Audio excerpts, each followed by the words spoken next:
December 18th, 2022, I felt the pain that I inflicted on someone else when I found out my brother was murdered on the 105 freeway. For the people who did that to my brother, I was just hoping that when that day come for them to get paroled or whatever, whatnot, that I'm able to look at them and say, I forgive you. I'm here with Deontay. Deontay, thank you so much for being on the In Between the Lines podcast. How are you feeling today? I really feel good based on it was the build up for this. I want to get to know you a little bit about where you come from and how your childhood was so we could talk about this whole journey. Well, I'm the oldest of like 14 kids as far as like my mother and my father's side. Between my mother and father, my mother was 13 going on 14 when I was born. My father was like 16, 17. What, years old? Yeah. 14 years old, your mom? My mom was 13 going on 14 Oh, wow. when I was born. Wow. But what it was like, it was a trip because even my father, like the story I always hear from my grandmother and my mother before she passed, and my father, they always told me like they never knew like her real true age. Where's she from? She from LA. But what it was my pops, he was already having like a relationship with my grandmother as far as like a knowing relationship, working relationship.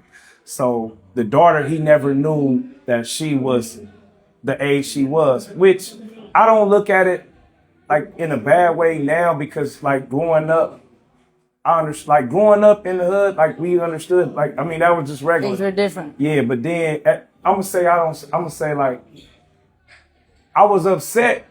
Yeah, I could say looking back, I used to be like, what the hell you was, until it was explained to me better, like the age difference and how he came about messing with her, knowing that not knowing her age. Okay. You know. Okay. So then you were born when she was only 14 years old. She was 13. She was 13 years old. So how do you feel like that affected your childhood? It like, to be real, it's like my mother was like, to me, she was wrong because so like the people around her was older. So I kind of looked to her cousin as I call her mom. Okay. I like mama, but my mother didn't want me to call her mama. She kind of felt jealous by her name. So to this day, even though my mother's gone, I call her Ruby, which is her real name, Ruby. And her cousin Andrea had got custody of us. So when she got custody, you know, my mother asked her to raise us. So I was raised with like all the kids my mom had, but by different dudes, like I was raised with them. Right. You know, those my siblings. On my father's side, he raised all his kids in the same house with the same woman. Okay. But me and my pops, we got a cool relationship. He's still with the same woman that he was with since I was 9 months old. Wow. So, Still now? Yeah, till now. Still to this day. What do you think shaped your youth the most? Well, for me, it was like growing up in a single parent home, because even although Andrea raised me, she was not she had no stable men. You know, like the dude who she did have a relationship with, that broke off. And when he left the house around the time I was like 13, 14, somewhere around that age, that's kind of when the transition happened for me, as far as me getting I was off the porch, because growing up in the 80s, I had free range when I would go to my father's house, my father's mother house. You know, I was raised in my grandmother's house on his side, and then it was more stricter on my mother's side. When I was a kid, like I remember like a person got killed in my backyard, and I was like 4 or 5 years old, right? Yeah, it was self-defense from my uncle. He shot him in the backyard. The dude tried to rob him, right? Robbed him. He shot him and hit him in the stomach with a gauge. So I wasn't supposed to make it to the backyard. They tried to keep me in the house. But I looked over the balcony and I seen a dude, like the corner was over him. So that was the first time you encountered like a dead person. I seen You were literally a person 5. killed. My grandmother passed away. She woke up, made breakfast, and then she went laid down. And when I woke up, everybody was like, I ate and I went back to sleep. And by the time it was time for me to go to school, they was like, you ain't going to school today. Everybody was crying, but trying to keep me guarded from what was going on. And but she had passed. And so that's when I started learning not to cry. So tell me about that transition off the porch and into like the reason why you're living here now. So growing up, it was like we moved from the west side of LA to Watts. And when we moved to Watts, I remember the day when we was about to exit the freeway, Andrea, my mother, who had a full guardianship over me, she turned around, she looked at us and she told us like, we moving to Watts. And the way that she described Watts, saying how it was rough and all this, it turned off a light, it turned on a light switch on me to where I felt like I had to be having the same attitude as these kids. Looking back, they the same as us. They was the same as us. They was no different than us. It was no different. But being told that they was gonna be rougher changed my mentality. So when I came out, I tried to be harder than what I was. I always like wanted to prove myself that I'm tough. Like, don't mess with me. And so then growing up where we grew up at, I joined the gang. And I did that only to sacrifice myself for my brothers and sisters. This is my story all the time. I tell my brothers and sisters, but it was a bad example when I look back on it because they saw me dressed the way I dressed, carry guns and, just my mentality. And they started to emulate that. They wanted to emulate it. Like, they didn't so much glorify it. It was like wanting to see, like they seek that same attention, but just on a different levels. What's it like being in a gang? Like, what's a day in the life for being a real gang member? Honestly, it's tough. Like, you have no type of everything that's antisocial for us. Like, not like growing up, not liking the people that just live around the corner from you because they not from where you from. Like, those people that was across Central, that wasn't my kind. But what was crazy is, in all out honesty, even gang banging, and anybody that know me knew that, like, yeah, I gang bang, but then at the same time, I went everywhere. So when I would be in people neighborhood that when we was not supposed to get along with, I still got along with them people. Before they even knew where I was from, by the time they knew I was from, it was too late to even be tripping on me, and I was not even tripping on them. That's interesting. So did you have to like switch your mind? Like your heart felt something differently than what your like mind was programmed to be? Because I feel like if you're in a gang and you're in a gang member, you can't be associating yourself or friendly with other gangs, right? The thing was, I'm like a social butterfly. So I adapt. I adapt to where I'm at. And usually I'll be in a neighborhood that wasn't mine because of a girl. So, or even a family member. So when I get over there, I had it like, it might start off with you being related to or friends with the person that I'm over here to see. And then that relationship, we'll bond. And then from there, I'll reveal to them who I am or where I'm from. Did you feel like being a gang member was your only choice at that time? You know what? Honestly, looking back, I didn't have to. I really didn't have to, but I felt at that time I should. I didn't have to, but I felt I should because I felt like if I didn't run with these dudes that I might fall victim to bullying or even dudes trying to get at my sister and I couldn't protect them because I was, outnumbered. So I felt like if I be part of this and do vicious things that they wouldn't mess with my brothers and sisters, which did happen like that. For people that are watching that might be in gangs now or starting off, their journey in that, what is the truth of what being a gang actually means? Like, Like, what do people glorify about it, and what is the actual outcome of it? Truth be told, I really can't say for what the youth like. What really, the point? I don't. I always say they don't see the examples that was led before them, like me and their brothers or their pops or whoever else did it. I don't even see how they want to be a part of something we do. So I go back and I say to them, like how I live my life now, I say the juice ain't worth the squeeze. Meaning this, 22 years ago, you know, I did something, I took a life. Could you talk about that day for you? Yeah, like, for me, it was like being at 22 years old, April 16th, 2002, my mom had passed away in front of me, right? In front of you? Yeah, she took her last breath, right? But that day, it was like we was having a conversation, me, her, and the girls. And it was like 7 days before my birthday, so she passed away. Boom. I picked up and went right back to selling crack the same day, same night. Left, came back. Well, I'm gonna say that same day I kept on doing what I was doing. The next day I was right back in the spot.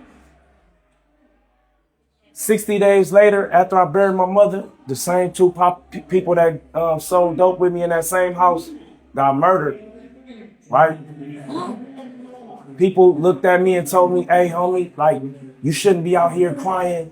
Dudes gonna look at you as being weak and suckers and shit. So keep doing, do what you do. So for me, I just kept on living, like trying not to show weakness,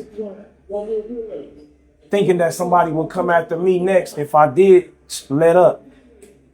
Next thing I know, 2003, October 14th, I just came back from hold on. In May of 2003, my auntie get killed in the park, around the corner from where I live, execution style, right? Oh my God. So it was like death after death after death, And I never mourned. So the day that I went to that repast, I was just like, I ain't going to no more funerals this year, right? Left from there, and from there, had an encounter with this guy that I had been having tiffs with back and forth. And that night, it was just like, it ain't no excuse for what I did. I can't justify my actions. But at that time, I really wasn't, I didn't know how to deal with what I was dealing with. I was dealing with so much, had anger in my heart. Pride, self-pride, that false sense of pride, that really was my downfall because, that juice wasn't worth the squeeze. When I squeezed it, I took his life. And now I'm, in here having to show the change so that I ain't that person that I was in 2003 and to get free, How long did it take you while you were here to realize 2013. The remorse? Did you have a moment or an aha moment or a break, like a night that broke you that you were like, whoa, what am I doing? I'm going to say this. In 2013, I went to the hole. I was in Calipatra. I was in the hole for distribution. Whatever transpired, I was about to get out the hole from doing, they gave me a shoe turn. As I'm about to get out the hole, the day that I'm about to get out the hole, July 18th, I remember I prayed to God. I said, God, if you could just give me the will and the strength and guide my steps, protect me and give me the will to make my own decisions. Like, I'm not taking no case, for nobody. Like, they stand on theirs, I'm going to stand on mine. From that day forth, I got out the hole and I just things happened for me. I got an AA, NA, and I started doing a lot of self-help groups. Mm-hmm. But to be honest with you, that was the change. That's when the change began. But December 18th, 2022, I felt the pain that I inflicted on someone else when I found out my brother was murdered on the 105 freeway.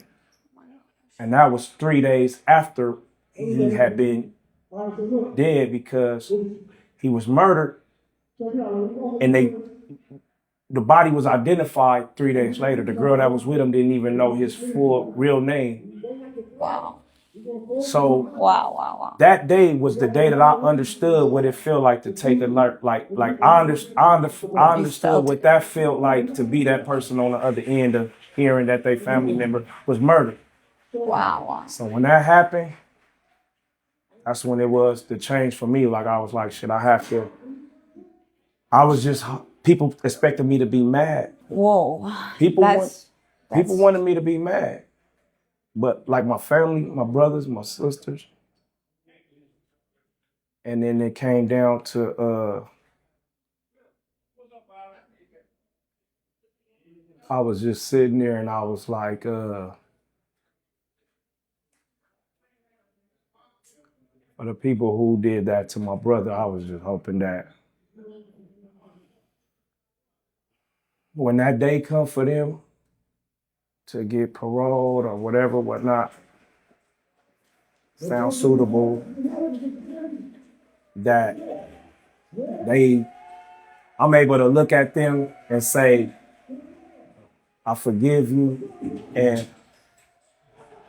if I could see the change, like if they where I'm at, I could be able to know if they really changed and feel remorse, And that comes a long way from how you used to be, where anger was driving most of your choices, right? For me, it was 2019, when like I took a nonviolent communication class, and when I took that class, it was like the first book. Like in the beginning of the chapter, it say like violence in no way solves a problem. Violence doesn't solve the problem? Violence in no way solves any problems. So I was like, I started pondering on that.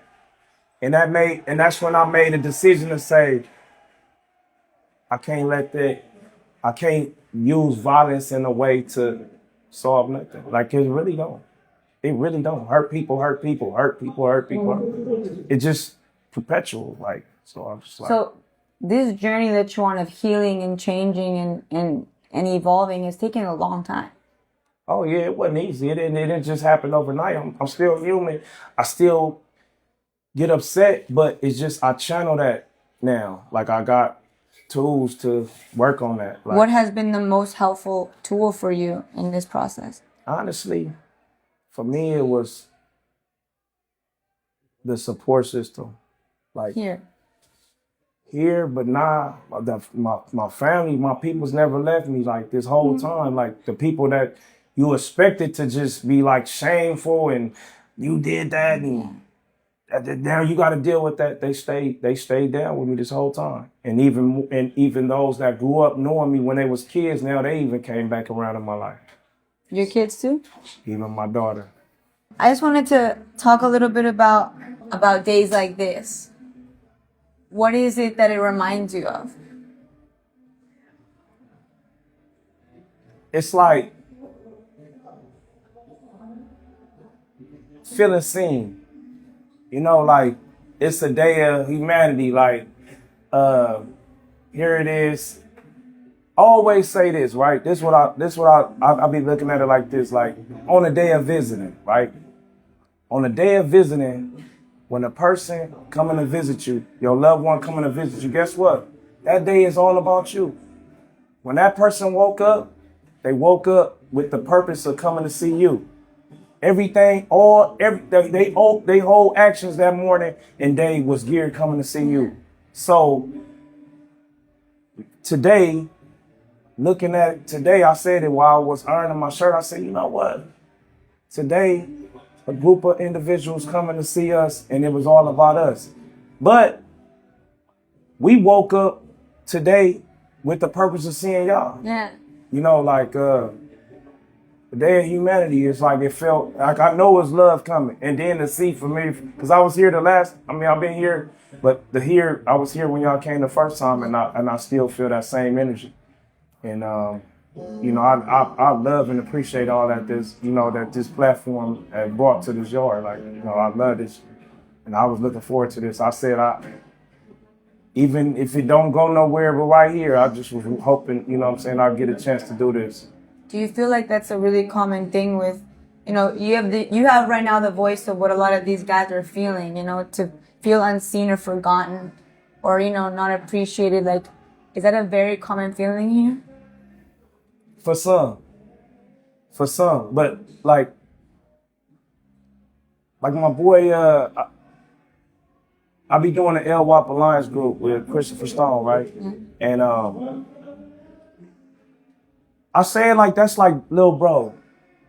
We gravitate to each other, and what he brought to the yard for us, this program, and just he made me look outside myself and see people, because some of these people need to be seen, and so I go out my way to be a service to others, just like those that done it for me. So I know like I say with plumbing, I know how it feels to be in your cell where your toilet or your sink or whatever is going on. So I make my way to let you know that I see you. Who, you were somebody 22 years ago, somebody different. Yeah, because I was going to say that. Who are you today? Today, I'm just Deontay. I don't go by my old handle. I'm just Deontay. I'm a regular fella, just I have empathy, compassion. I'm not angry no more. And instead of being prideful, I'm just proud. And I'm proud because what I've overcame. And I do care what people think about me, but that's why I make the impression to give them a good impression instead of that old lifestyle. Yeah. So that's. And now that you're able to create a new legacy of Deontay, what do you want your legacy to be? And what do you want to tell those kids that are watching you now that may be in the same position as where you were before, and where death is the common and shooting is the normal, and there's no other avenue for them? What would you want to tell them, and what legacy do you want to leave as this new Deontay? Who is you? When this question be brought to me, even when people around the yard ask me that, they be like, what would you say? I'm saying, you know what?